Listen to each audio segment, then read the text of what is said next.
A peaceful kingdom, a greedy usurper, a long-dead lich, and a prince sworn to revenge. Also mild political intrigue, crucifixions, and a lot of gore. These are the ingredients of one of the strangest, dark, and weird sword and sorcery movies of the 80s. The Sword and the Sorcerer. Welcome to Weird Place, my name is Gabriel and this is 80s Magic. It's a series where I turn sword and sorcery pulp B-movies into magic items for your tabletop RPG. And today we have a really good one. There are a lot of practical effects and some really cool horror in this movie. There's some really gruesome scenes that make it stand out from all the other sword and sorcery movies. Magic here is dark, evil, and twisted. The good guys are those who stay away from sorcery, the ones who use their force, their swords, but never magic. The movie was released in 1982 and is the first movie of Albert Pyun, who went to direct pearls like Cyborg, Nemesis, and Captain America. This Captain America. Mr. President! Thanks. The Sword and the Sorcerer was a commercial success. It cost only $4 million to make and it made $40 million back. And there was even a line of toys. Spoiler alert, there are no dinosaurs in the movie. These toys have nothing to do with the film, but it's really cool that they made it. They just have the title of the movie, but they look amazing. But let's get to the story of the movie. Very basic, a nice and good king is wise and takes care of his kingdom, but a greedy and war-hungry usurper named Cromwell decides to wake up a long-dead sorcerer named Zuxia of Delos and ask for his help to conquer the kingdom. They enter Zuxia's tomb, and a witch helps them wake him up in a very disturbing scene full of screaming faces on a tomb. It's so cool, I'm still not sure how they did that. If someone knows the practical effects, please comment below. Zuxia, of course, wakes up and rips the heart out of his disciple just by pure telekinesis. I think he just do it to show that he still has it, you know, he still got it. By the way, in this scene where he wakes up from the bed, they use a pool so dense and gooey that the actor's contact lenses fused to his eyes, and he had to go to the hospital to have them surgically removed. They end up replacing the actor for the rest of the movie. Anyways, cut to Zuxia and Cromwell winning the war against the good king. I would love to see the battle, but the aftermath is all we get. Right after that, Zuxia is completely exhausted, is all tired from all the sorcering that we never see, and Cromwell stabs Zuxia in the back and throws him off a cliff. What a dick move. Another crazy thing on this scene that Zuxia is thrown off a cliff, the stunt double who did the scene actually died on the stunt. He missed the mattress. But let's fast forward. Cromwell betrays Zuxia, take over the kingdom, and the son of the king, Talon or Hero, gains his father's sword. If I die, it will fall upon you to avenge me. Cromwell kills Talon's mom in front of him, and we finally get to see Talon's sword in action. The best item in the movie, a three-bladed sword that shoots the blades out. They apparently actually build a functional version with a spring mechanism to fire the blades, but for a good reason they decided it was too dangerous to use it on set. I think they had enough injuries already. So after that, years pass and we are finally in the future. Talon is now a grown man who escaped and went adventure, and now he's finally back in the city. Cromwell is almost king, he's still not king. He just needs to marry Princess Alana, the daughter of the chief advisor to Talon's father, the former king. Yeah, I think this will give legitimacy to Cromwell's reign. Love or not, you will be my queen. And Alana's brother, Mika, is the leader of the rebellion against Cromwell. Anyways, I say there were mild politics involved. There they are. Talon meets Alana. Talon rescues her from being assaulted while he's eating this big piece of turkey drumstick, and Alana asks Talon for his help against Cromwell. And of course, like a great hero, Talon tells Alana that he doesn't want any money, he will help the revolution, as long as Alana sleeps with him. Welcome to the 80s. You just rescued this woman from being sexually assaulted, and you are now sexually extorting her? You might say, who wrote this? And actually nobody. They say that the director had pretty much just a storyboard and he used to point to actors the storyboard to make the movie. There was no real script. At least Princess Alana in the movie has a great move to get rid of these disgusting guys. Knee to the balls. It's her signature move, pretty effective. She always kind of fakes that she's into them and bam. With what? With what? You obey this.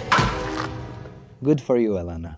So Talon helps rescue the revolutionaries and escorts them into the castle to help free all the prisoners, including Mika, who is being held there. Also, there is one of my favorite moments in the movie here. They save all these prisoners and one of them is like, "Thank you so much for saving me. I'm the architect of this castle. I know all the secret passages." They threw me in here 5 years ago to ensure that the castle's secrets would never be revealed.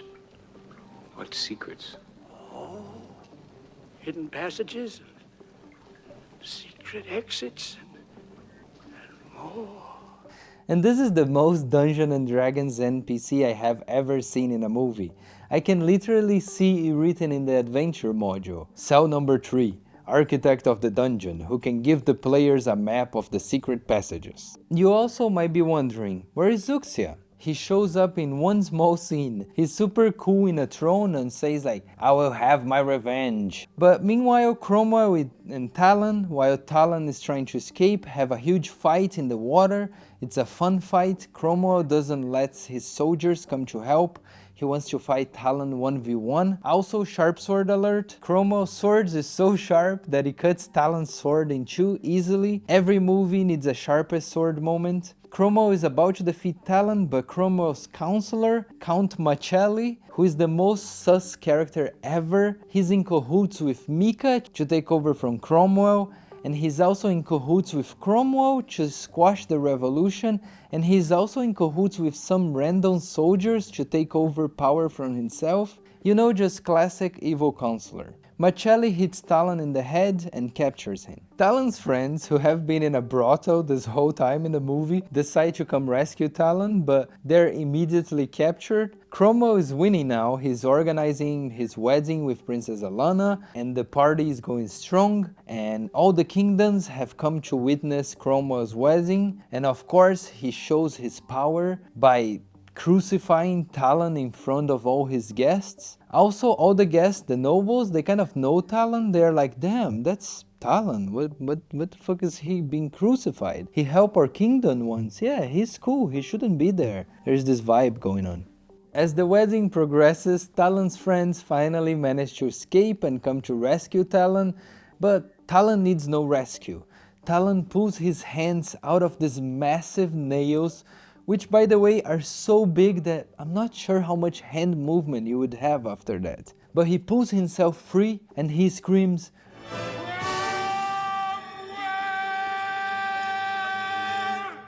all the nobles, the revolutionaries, the now free prisoners, Talon's friends, and Talon enter in combat with Cromwell's army. And we finally see the three-bladed sword again, in the final scene. But we will get to all that once we get to the magic items. In the movie, there are not that many magic items. Magic is twisted, evil, not accessible to anyone but Zuxia. There is a lot of mystery involving Zuxia. First, I want to shout out this amazing background card art by Heitor Yida. Look at how much detail there is in all these heads. It's so twisted, it's so good. Also, the background of the card will be the cave of Zuxia that we see in the beginning of the movie. It looks so good and so different from Hawk the Slayer, the previous one that we did. Each movie will have its own card background. The first item that I felt was extremely necessary is this tomb. It's not exactly an item, but you can use as a location, some crazy lich layer thing. Maybe if you have a keep in your campaign, now you have this weird bed in your keep. I'm calling the Undying Pool. You can place a dead person inside this bed to keep them alive and slowly become whole again. The amount of time they spend determines how well they come to life. So I made a little table. 0 to 10 years, you come back as a zombie, no mind. 11 to 30 years, you are a ghoul, you have a feral mind. 31 to 60, you are a ghast, you have a predatory mind. 61 to 90, you are a white, you are an intelligent undead. 91 to 99, you are a lich, you are a powerful sorcerer undead. 100 exactly, you come back whole again. 101 plus, you are fused to the undying pool, forever a face stuck there. I really like this idea of a pool or this bed where there is a time frame to it. It works really well on long campaigns. And it kind of explains how an evil lich could create its army, you know, he's been brewing these people for centuries. I also imagine you finding this and one of your party members dies and you're like, okay, let's put them there and commit to coming back in 100 years. I really like this idea that maybe after years of playing this campaign, you are like, oh, let's check on Jax, maybe he's ready to come back to life. I think that could be really fun. That's the Undying Pool.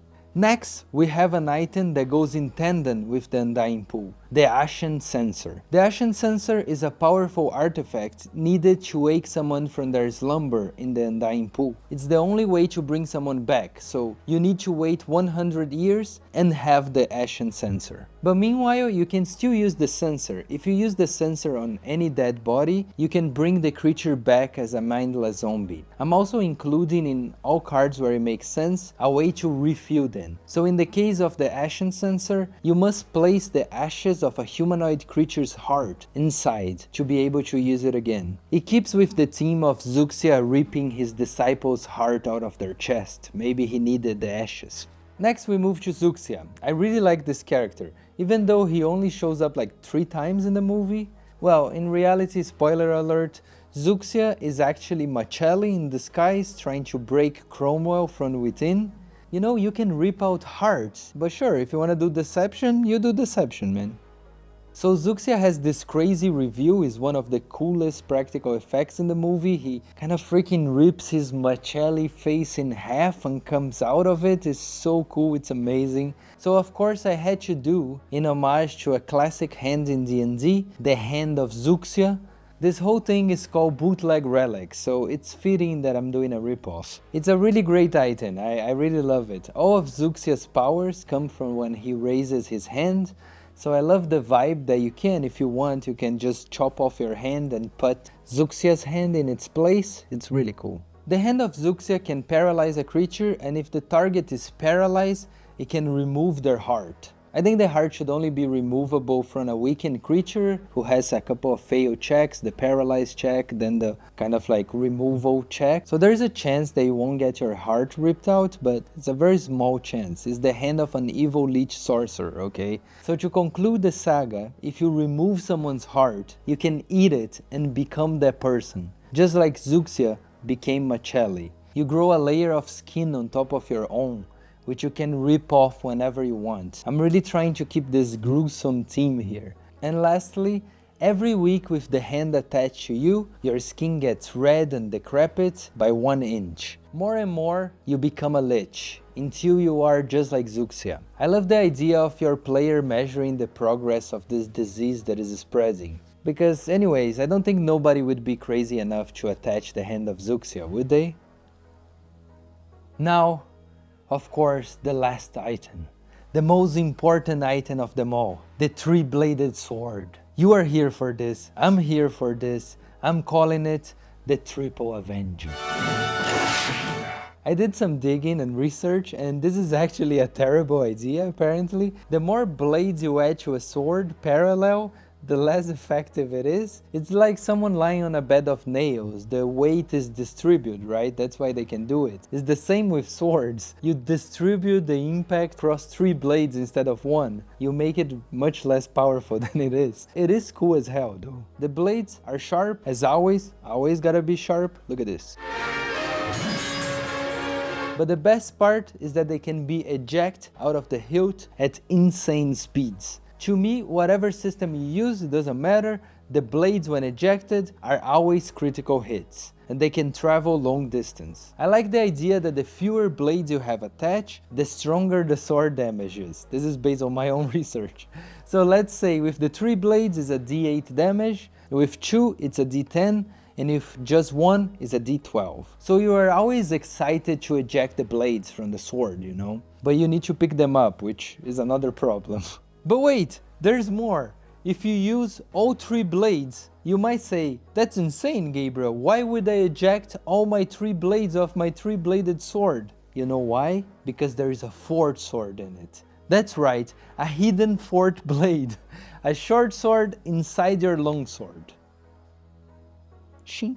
We are also adding rarity to the cards too, so you kind of know how powerful they are without me having to tell you the damage of the sword. They will have uncommon, rare and legendary on them. So if you are playing something like D&D, you can use a comparable item for damage. Same goes for Morkborg, Shadow Dark or Pathfinder, Daggerheart, whatever you use. And that's it for the items from the Sword and the Sorcerer. I hope you enjoy it. We will be releasing this deck. It's actually official. We will be part of Poketopia on BackerKit. You can actually right now follow the link in the description and follow the campaign. It would help us a lot if you do. We have a preview page, it's all up there. The deck will start crowdfunding on May 7. So there is still some time, some more videos for me to make and some more development. It will be really fun, it will be a nice journey. Go there and give the project a follow.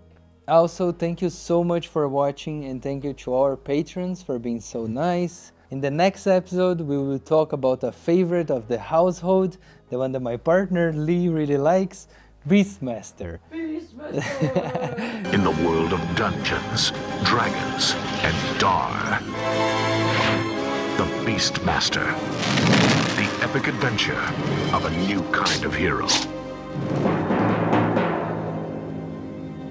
Beastmaster is amazing. Have a watch if you haven't yet. And until next time, I see you in the next one. Beastmaster! Beastmaster!